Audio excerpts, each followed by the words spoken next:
Welcome to BrotoGP. This is another episode of R&D Writing Analysis with Rob and Dennis. This is episode number 5, Yep. where we are going to continue to get into the meat and potatoes of math channels.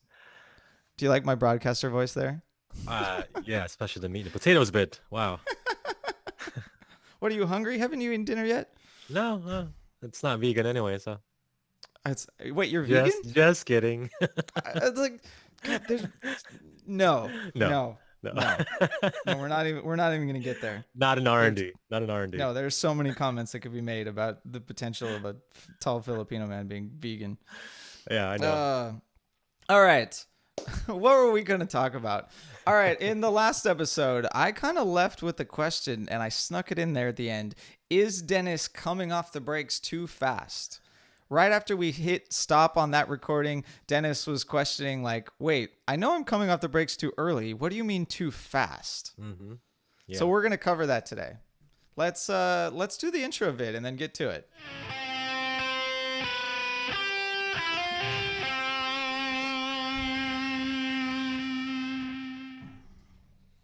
All right. If you haven't been with us before, we are two motorcyclists that are going to be analyzing some GPS data for the guy that's below me for his motorcycle riding. Mm-hmm.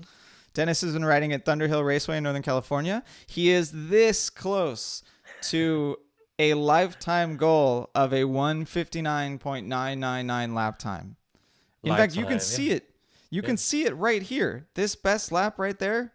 That top Ah, one says 200.013. it hurts to look at it. It hurts to look at it being so close yet so far. Like I couldn't just get 2 more thousandths of a second. Come on now, guys. Where are your other laps? These are all of Dennis's other laps down here. So if you notice though, there is a reasonable progression from like I think these 208 lap times were bullshit, but there's like 203, 204, 201, 201, and then these most recent two are 2007 and 2000. So at least Well, you're cutting tenths each time. right, let me give you some props. I don't think we touched up on this in episode 4, which is the previous episode. Even though I didn't think I was going to set a new PB, I kept in the back of my head your advice from episode 3 of basically not rushing the corners. And I think that Mm-hmm. really helped me out a lot as far as attaining a new PB the last time out. That being said, Rob, this new PB, the 2 minutes point 001 or whatever, Yeah. I accomplished this by doing exactly the opposite of what I've been doing this whole time I've been doing track days. What explain that? What do you mean exactly the It was, opposite? I mean, let me set this up, all right? If the last time out, I didn't think I was going to set a new PB because it was just a traffic galore kind of day. Um, Mm-hmm. this was in October, about 2 or 3 weeks ago, the new PB. Yeah. It was the last session of the day, which is a condensed session, basically a 10-minute session due to some track stoppage earlier in that day. Pretty So common. yeah, except that I was like, should I ride? It normally takes me 4 or 5 laps to set a new PB because I got to warm up my tires. So I was like, Mm-hmm. you know what? There's not a lot of traffic. It's the last session of the day. It's 10 minutes. So I'm definitely going to get a clear track. And I just went balls to the wall, man. I mean, excuse my language, but I went balls to the wall. I didn't care about warming up my tires. And if you could even see in my session, I dipped into the 2 minutes, like in my second lap. Normally I do my warm-up lap of like 212 or 211 or something, and then I get down to 208, 207, 206, whatever. And then it takes me the third or fourth lap to get to the 2 minutes. But in this session, because I was going balls to the wall, like just throwing caution to the wind, the bike was moving underneath me on the throttle coming out of corners, which I'm always scared of doing. Mm-hmm. And that's how I accomplish it, by doing exactly the opposite of what I normally do. That's I mean that's good, right? We're trying to break the habits that are slowing you down, and that's part of it. So let's address one thing really quickly in there, and it's you didn't take extra care in warming up the tires. No, I So didn't. this is one thing that I find that some track day riders actually struggle with because they approach it the wrong way. Mm-hmm. The best possible way to warm up your tires is to brake as hard as you possibly can and accelerate as hard as you Mm-hmm. possibly can. I guess I shouldn't have said accelerate, not as hard as you possibly can, but brake hard, accelerate hard. Right. When you do that, it loads the tires, it heats them up. Lollygagging around the track, running 10 seconds off your pace, doesn't do squat for heating up the tires. I can heat up, like with proper hard braking, proper acceleration, you can heat up the tires in half a lap to 1 lap. Yeah. If you do it really, really well, if you lollygag, run really slow intermediate times, not beginner group times, you're going to take 2 laps. You might take 3 laps. Of course, all that stuff is dependent on the ambient conditions. And out at Thunder Hill in September or October, it was still hot, right? Like you were Yeah. It still was still dealing with warm. 80-degree temperatures. Mm-hmm. Yeah, so your tires were warm-ish from the previous Mm-hmm. session. The Warming up. track Yeah. was probably over 120 degrees Fahrenheit, so that also contributed. These are all things you have to take into account. But when you want to warm up the tires, brake hard, accelerate hard, putt through the corners. So that's a new revelation for me because I absolutely agree with you. I've been applying that. I'm as far as like whenever I go out and warm up. But what this session taught me is that I still was lollygagging basically. Like I was pushing enough to be able to warm up my tires for myself within Hmm. half a lap or a full lap. But I just realized this showed me that you know what? I could push even, maybe not too hard, but I could push a little bit more and the tires will still grip. I could do even faster lap times by the second lap instead of waiting third or fourth or fifth lap. Just imagine how much like more track time you'd get if you didn't waste 2 laps every single session. Exactly. Exactly. And the thing is that, like I'm already like prior to this, I was already having like a pretty quick warm-up time. Like literally my warm-up laps are like goals to some of my friends, like they wish they can do that as their PB. So I guess maybe in realizing that I kind of just rested on my laurels, but having done the last session, I just realized, you know what? There's still like so much more room for me to go. Yeah, I mean, you are kind of at an optimal point in your riding where you're fast enough to keep good heat in race tires, and you can warm them up quickly. You are also at a nice warm track day. Like Mm-hmm. things get more difficult for intermediate group riders Mm-hmm. when it's 50 degrees outside and the asphalt is also 50 degrees, right? In those situations, it's very difficult to warm up tires. It's even hard for pro racers to warm up slicks in those kind of conditions. So, but you still have to do the same exact thing. You still have to brake hard and accelerate hard. You just have to do it with care that you're doing it straight up and down, right? Like Yep. when I want to warm up the tires, if they're stone cold, I'm not dragging my knee on, for the first couple of laps, right? I probably won't even drag my knee for the entire first session if it's that cold outside. Right. And So, then the other revelation I had is, I mean, from when we began this series, I had like two fears that I shared with you, and one of them was mm, the rear stepping out if I got on the throttle too soon, coming out of a corner. Well, during this session, I was like throwing caution to the wind. I did. I would get, reasonably harder on the throttle as soon as I could, and yeah, the rear would slide, but it wasn't actually as bad as I thought. It was very there's controlled. there's definitely a feeling where the tire is sliding, but it just feels like a tiny vibration through the seat. Yeah. And that's what you want. You want that out of every corner practically. I mean, it felt like, oh, that's probably the limit that I've been so scared of, and it wasn't that scary. Sweet. Thank God. All right, let's get into the data. We always do long intros on these things. Yeah. All right. So while Dennis was speaking in the beginning of that, I pulled up the math channels. I'm probably just gonna provide a link to the document that I use. Not document, the saved math channels that I use, because as you probably already saw, I have an imported set that I import every time. So I'll put this on a Dropbox and provide it in the description of the YouTube video. But yeah, you can just open up this set. You can click OK. It gets applied to the test that you're looking at, and then you can see all the data. So Really? We're just we've gonna got, provide that for free, Rob? yeah, I think we're going to.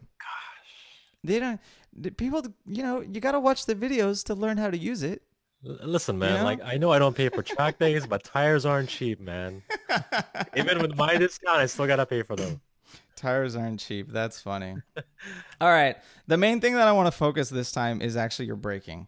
So Okay. I want to see how you do with trail braking, lean angle, and all that good stuff. So we're going to zoom in a little bit here.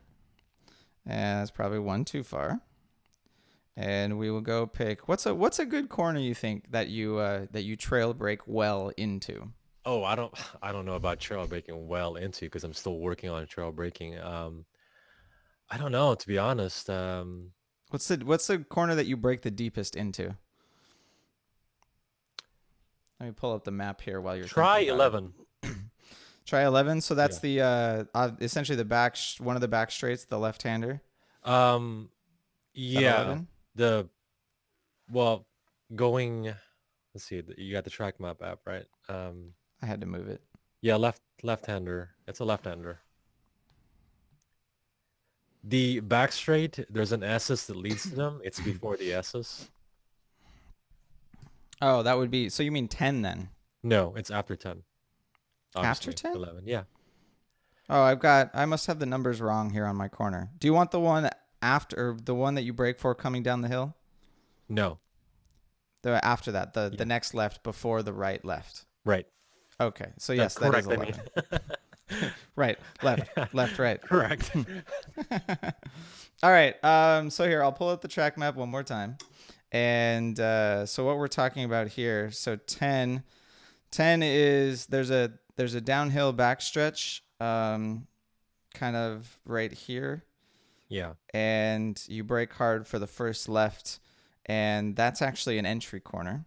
Yeah, we talked about And that. we talked about that, and actually we're gonna check and see if you actually treat it as an entry corner. Oh, yeah, I've been keeping that in the back of my head too, but I don't know. And then the second corner, turn 11, that Dennis wants us to look at is the next left. So a tighter corner that kind of leads into a right left S Right. section. Yeah, correct. I mean, Yeah. All right. So braking for 10 first. So you've got a good clip of speed coming into this. You get on the brakes, and your application of the brake seems pretty smooth. okay. Nice, like the line is reasonably steep. It's hard for me to tell how steep it actually is because I'm not comparing it to any other braking at this point. Yeah. You make it all the way up to, what do you make it up to? You make it up to 1G of braking. So that's actually quite respectable. So that tells me that you're pulling the brake lever pretty hard for the pace that you're moving at. My braking, like I'm actually not a very hard braker, and I never really max out my braking past 1.1 Gs. Okay. So for you to be at 1G right now tells me that you're braking hard enough to go considerably faster. Well, We just got to work on everything after the braking. right. Okay, so we have lean angle here at the bottom again. And what I can kind of see is that your trail braking is, I don't know, we'll call it lackluster. Thanks. So, I mean, trail, if you're watching this video and you don't know what trail braking is yet, trail braking is effectively braking with lean angle. The reason why they call it trail braking is because you're supposed to trail off the brake as you add lean angle. That last portion is up for debate. You can hold a very large amount of braking force while your knees on them, right? If you watch pro races, World Superbike, Moto America, MotoGP, guys will have their knee on the ground while they still have their fingers on the brake lever. It's a lot of braking force. They're still slowing down. You need the brakes to turn the motorcycle. So, It's still just counterintuitive to be braking while you're on the deck. but you're not on the deck. Your I, knees on the deck. Just right. I mean, not yeah. the rest of you. Don't go that far. Well, that's why I wanted you to look at turn 11 because I feel like maybe turn 11 would be better. Not really Well, sure. well, yeah, we're gonna get there. So we're Okay. we're looking at 10 first. So it looks like you really start to come off the brake when you have 5 degrees of lean angle. And then by the time you make it up to like a reasonable amount of lean angle, you're already completely off the brake. Huh. So of that 1G of braking, Yeah. it's likely that zero point 0.4 of it is engine braking alone. I'd say like a quarter to 0.4, and then the rest of it is you actually pulling on the brake lever. So like, I mean, we could potentially even there might be a spot in here where we could see that you just rolled off and didn't use the brakes, and we could find exactly how fast you're slowing down there. But so you like when you hit 0.4, of braking G-force, you have 28 degrees of lean angle. So if you're already off the brakes and you only have 28 degrees of lean angle, you can definitely brake harder, brake later, and carry more braking force into the corner. I wish I knew at which point in the track or the corner or the entry into the corner I am when I'm only 28 degrees leaning or, lean angle. You mean like where exactly on track you are? Yeah, like how far away am I from the apex, you know? Let's see if I can make this map bigger. I can make it bigger. So it's Anyway, it's actually it's actually yeah. pretty Um, far out. it's pretty far out. I wish that number would go away. Come on, number, go away. You're like you're fully off the brake. Like so if we look at the graph right here and I have the cursor set at a place where you're no longer slowing down, you're nowhere close to the curb.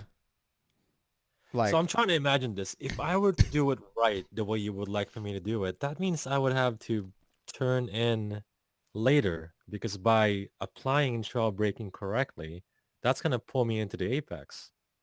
Like if my speed was the same, I if can't. you're that's true if your turn in rate is exactly the same. Yeah, Because remember, because so making a corner is not just where you turn in, but also how fast you turn in and how right, far you turn in. right. There's three parts to it. So if you leave all the parts the same and you just brake later, yes, you would need to turn in a little bit later. But we're not going to do that. What you want me to do is to turn in at the same spot, but just carry even more speed into it. I want you to turn in at the same spot. I want you to have more speed, and I Mhm. probably want you to turn in a little bit slower. If you Slower watch, because the trail braking will actually compensate for that. not it does compensate it, but also because it's safer, right? Like if you want to brake as hard as Right. possible, flicking the bike onto your knee is not the way to accomplish that.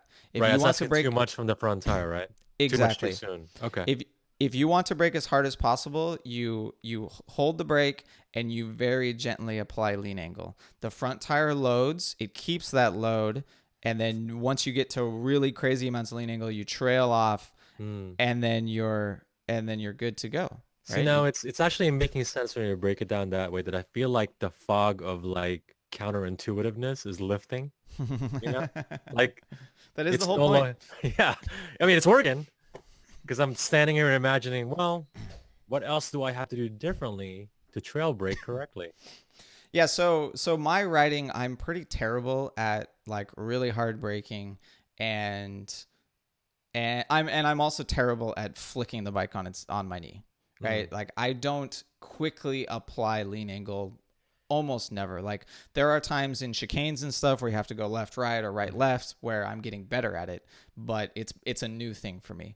My entire MO for going fast around a racetrack is hold the brake on like a medium amount for a very long time and slowly apply lean angle. So that way you nicely load the front tire. The bike still finishes the corner because you're using the brakes to help turn it, and then you can carry a lot of mid corner speed doing it that way. So like my unofficial MO without me knowing it is the opposite of that, which is just throwing the bike as quickly as I can on its side without using the brakes. Yeah, which is actually it's kind of common. A lot of people may have learned how to ride from books. Yeah. This is kind of it's like the MSF course or the CPMA or whatever they're taught in California now, right? They teach you that you should stop braking before you turn the motorcycle, Mhm. which is wrong for the racetrack, right? You need to hold the brake all the way to the apex or close to the apex for almost every single corner that requires braking in order to maximize your front tire grip and maximize the amount of turning that the motorcycle can Well, accomplish. I think the culprit for my unofficial MO is because, like, generally speaking, the concept in my head, like, is to make a bike go through a corner, you have to just put it on its side or add lean angle. Mm. So I think that's the culprit for me is like, it's always been driven by lean angle or adding or putting the bike on the side because that's just how I thought of it. But this is I definitely helping to kind of undo that. I think I covered this in a tech tape where I talked about the traction circle. You did, I yeah. honestly believe that the maximum lean angle one could carry through a corner is higher if you're on the brakes. Hmm. Okay. Because think about it, like Johnny Ray, Mark Marquez, Valentino Rossi, Jorge Lorenzo, they carry insane corner speeds, right? Even we'll stick with superbikes. We'll stick with Johnny Ray, Josh Hayes, Cameron Bobier, Mm. Tony Elias, right?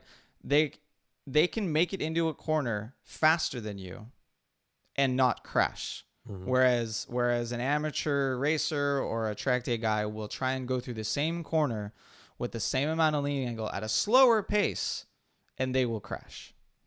But Tony Elias was carrying the brake the whole time.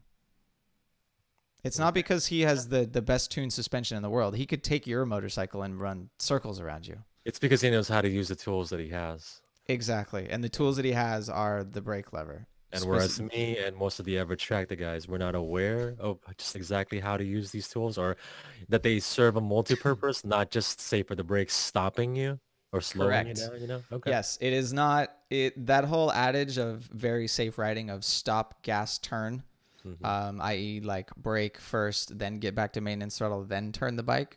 Yeah. That's a very safe way to ride. It is just Hmm. really slow. Yeah, it's not conducive to actually going fast around the track. Yeah. Okay. So these markers right here, Dennis, suggest that you are still treating turn 10 like an exit corner.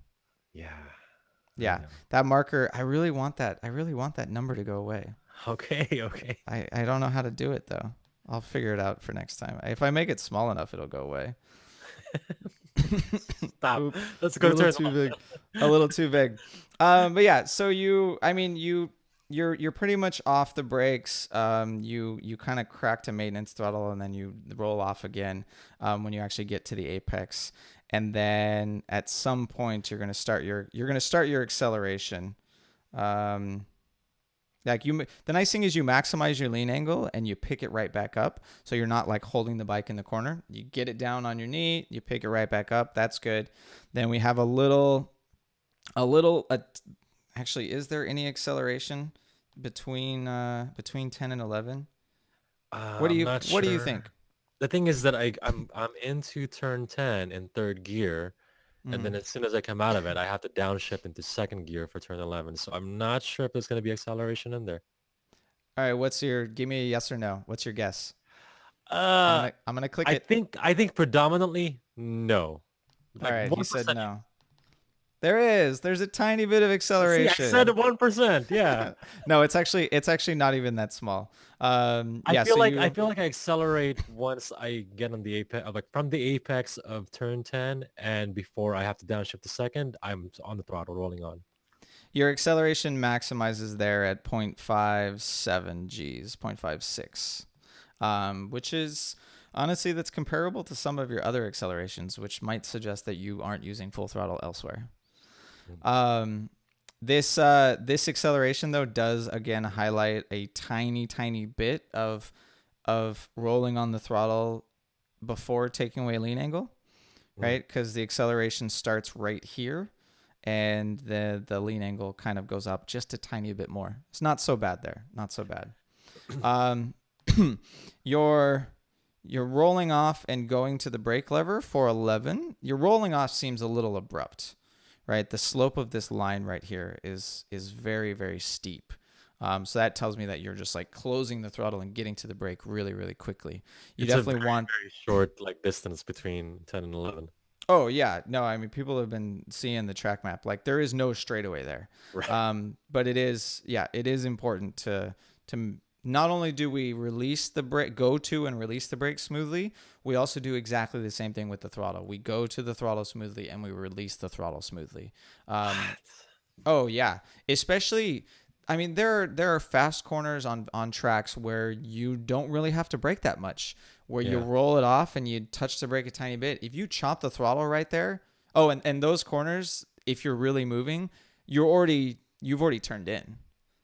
If you're turned in and you chop the throttle, the rear tire's coming around and you're gone. Yeah, that's true. So you especially if you have any lean angle and you need to roll off the throttle, it has to happen smoothly. Mm. I don't know. We don't need to nitpick that one because it's such a really short straightaway, and we know that you were actually, yeah, you had a tiny bit of lean angle, 15 degrees, but you actually, wait a minute, wait. What? Here's something slightly interesting. So you roll off the throttle, acceleration's in the middle. You roll off the throttle when you have like 15 degrees in lean angle. Then as you're on the brakes, you straighten the bike up until you get to your max braking pressure. And then right as you add any amount of lean angle, you start to trail and you come off the brake. That whole moment in there of you straightening the bike up and down Mm. is completely unnecessary. Huh. Because you only have 12 degrees of lean angle here, like as you have 15 at most 15 degrees of lean angle as you apply the brakes. Okay. How much braking force do you think, say from 0 to 100%, how much braking force do you think you can carry at 15 degrees of lean angle? Oh, I want to say 100. Yeah, probably 95, Yeah. 100%. Yeah. Yeah, it's an inconsequential lean angle. And I think you're right. So, I think without me thinking about it, despite just a short span of space and time, I probably still try to get the bike as upright as I can. mhm. But yeah, I it's mean, if you tell, it's not necessary, is it? it's one thing that I see a lot of pro racers do. They'll they'll be coming up to a braking zone, and Hmm. even if there is some straight up and down braking, they'll still have the bike leaned over a tiny bit and then get on the brake. Huh. It's Okay. ridiculous. It just, watch more and more often. You'll notice that as people hit the brakes, they might have a tiny amount of lean angle. It just simplifies everything. If it's 15 degrees less that you have to add for turning into that corner, Yeah, then it adds it's, up. yeah, it adds up. All right, let's see. So where is your max braking? Let's pull the map back up.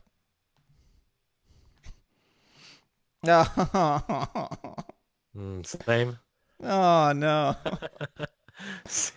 Too early. Let's see where you're completely off the brake. All right. You do actually hold the brake all the way to the apex on this corner. That's what it feels like. You do. Yeah. We're kind of at the, it's probably hard to see on the video, but you're pretty much at the very center of the corner, and that's where your brake pressure, and you start accelerating right away. It's interesting that I feel like I can do that on a slower corner rather than a faster one when I think that it may be easier or it should be easier to do it into a faster corner. It I mean, no, I understand why you have difficulty with that. It's because the speed is slower, because this corner is straightforward, right? Yeah. It's a 90-degree corner. Hmm. There's a tiny elevation change, but nothing too fancy. Yeah, it It's goes uphill. Yeah, it's a little uphill, and then it kind of crests for the following corners, but Yeah. it's mostly just uphill. It's very straightforward. Because it's straightforward, your mind is able to, you can wrap your head around it. And you brake all the way to the inside curb, and then you accelerate off of it. And you do. In fact, there's no overlap here between the theoretical lean angle, your acceleration, or your braking. They all happen perfectly, right? As you're done So braking, that's a clean corner is what you're saying as far as my approach to it.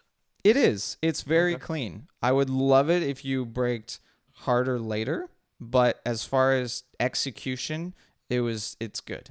It's the skill set here is spot on.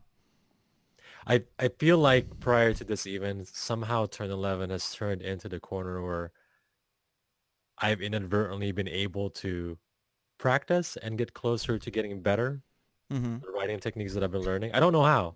Like I never thought it's gonna be turn 11 is what I'm gonna use. It just turned out that way. I always feel good into and through and out of that corner. Yeah, I wish. Let me pull up another lap here. So again, everyone, we're just giving you a rundown of some analysis of Dennis's braking here. I'm going to actually pull up your other previous best lap time, and you're gonna hate it. You're gonna hate it. Uh, if you haven't all noticed, everyone, Dennis is still trying to make it to a 159.999. Mm-hmm. And so let's compare. So on screen right now, the 2000 is green, and the 2007 is blue. So blue is slower. So we look at because we've now selected 2 laps, and make sure to click this little thing right here that says per lap color, so that everything is all the same color. If we look, poor Dennis in turn 11. If we look on this delta graph down here at the bottom, this is the difference between the 2 laps. Your turn 11 on the slower lap was actually faster. You want to know by how much?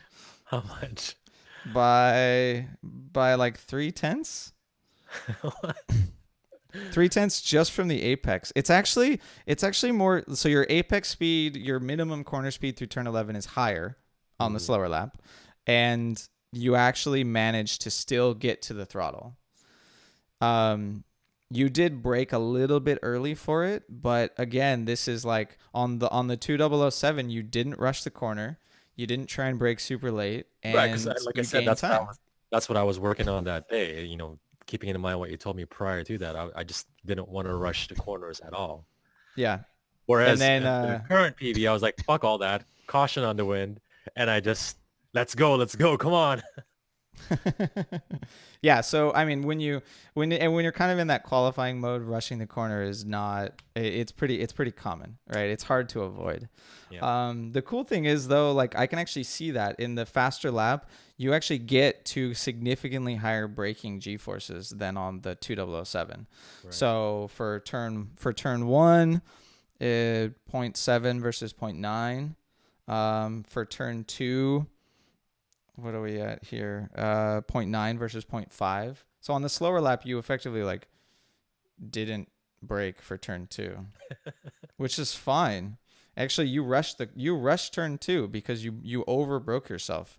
If we zoom in a little bit, you can see here that on your faster lap, you actually went slower through turn two on the entry. So Mm, you squeezed the brake lever too hard. which is still a problem, and you pointed that out in previous episodes. Yeah, I'm sorry. I'll stop harping on it. I promise. No, it's cool. It's what I got. It's what I got to work on, But so I can shut you up. I got to work on it. so Dennis, I don't know if you can read it on the screen. Your 200 in turn 9 was at 1.3 seconds faster than the other one. So you were Jeez. you were on track for like a 159.6. And the only like you built it all, you gained a lot of time out of or into 7. Mm-hmm. And if you notice here, you too much zoom. Your your minimum corner speed through 7 is what's 105 to is 7 miles an hour faster. Wow. And then that carried out of 7, Mm-hmm. it carried through 8, it carried into 9, and then finally out of 9, that's when you started to flub it and you went a little bit slower. Mm. Maybe there was some traffic there, maybe not. Like No. even this, there's a little extra brake right here, uh, in the middle of 9. A little extra slowing. Actually, that's probably just you rolling off the throttle because the braking G force is 0.3. Yeah, it's definitely just you rolling off the throttle. Mm. Like you went to what it looks like is it looks like you went to the throttle and then kind of realized that you were offline and then rolled off and then got back to the gas. No, I got to work on coming out of turn 9 because when you come out of it from the apex, it's still a hill, and I don't want the bike to wheelie, so I actually short shift Mm-hmm. to fourth. But I got to find a much better approach coming out of turn 9. I mean, you have the markers, right? You're aiming for the water tower kind of thing, and I am. It's and more like just trying to keep the front wheel down, past the crest of the hill. I may just have to just leave it on third and just kind of ride the rear brake to kind of keep the front end down. But I haven't tried that yet. yeah, that would probably be a good technique. You could also just not care about the wheelie and see what happens. 12 o'clock. 12 o'clock. No, it'll set down eventually. You're in third gear. Come on. All right, I'll give it a try. All right, everyone. We've gone way long on this video again. Mm. I guess it's just impossible for us to not talk about all this stuff.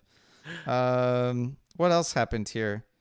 You I actually I braked way harder into 14 on we your didn't slower even lap. talk about how much time I had over that PB in the lap following when I had to go in. But that's just like yeah, no. Tell your story. Tell your story, Dennis. It's too much. It's like the same thing over and over again. Like I was on pace to finally go below 2 minutes, and the checker flag goes out. And just out of muscle memory, even though in hindsight I knew that we throw the checker flag early to let the people to give people enough time to actually come in when they circulate. Nope. As soon as I saw the checker flag in the turn 10, I just went in. Just went in. And I Where'd just that knew lap go? I knew prior to that I was gonna break 2 minutes. I knew it. You know, like the Solo 2 has the LEDs on its side to indicate whether you're under or above your personal best, and it was just like lit up like a freshly green Christmas tree. All right, let's compare real quick then. I know you don't want me to, but we're gonna do it anyway. How much time did you have? It's like I don't know. it's so hard to see. 3/10, I would say, my guess. Um,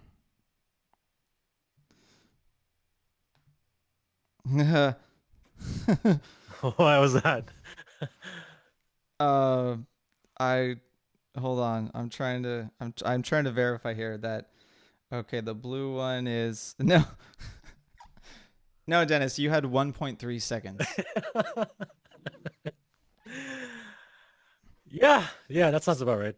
So just to narrate what I'm talking about here, Dennis's 2000, so his current personal best is green, and his the 3/4 of the lap that he got is blue. So you see the lap time for the blue lap is 2:37 because he came into the pits and it still recorded the finish. Mhm. Um, at its at the blue lap's best, right here, the very bottom of this graph, the difference, it was 1.3 seconds Ugh. faster than the Ah, 2000. I gotta sit down. I gotta sit down. And then he actually, the funny thing is, there was a little bit. He essentially just he came through turn 11. He knew that the checkered flag was already out, and he rolled off Mhm. the throttle, and he didn't get on the gas very hard. And then after 13, he really didn't get on the gas, and he just comes into the pits. I have never Um, shouted no inside of my helmet as loud as I have that moment. I'm pretty sure the corner worker throwing the checker flag probably felt bad for me. that's funny. Ugh. Hey, what does Clarkson on Top Gear say? And on that bombshell, it is time to end. Peace. All right, everyone. Um, Ask me questions in all the comments for these videos. There's a bunch of stuff that I did not cover. I will get more direction if you leave me questions in the comments for this YouTube video. Sorry this one ran long again, but we have to just break Dennis's heart every single time we have one of these episodes. I promise that we will ride together soon, Mhm. and I'm going to go buy like a gyro and some more cameras to record him, and we're going to improve his riding even more. Really, I just want him to go ride somewhere else so that he could reset. Why But don't we'll we get make that there. the next episode? Is you telling me how I keep on circulating at Thunderhill may be harming my riding? That would be a good thing to talk about. Yeah, That would definitely be a good thing. I think It's we should. That'll be the intro for next time. Then we'll do a little more analysis. Definitely in the comments if you haven't seen the link of me posting the Dropbox to that math file that I have, remind me and I'll do it. Thanks for watching. Like, share, and subscribe. Peace.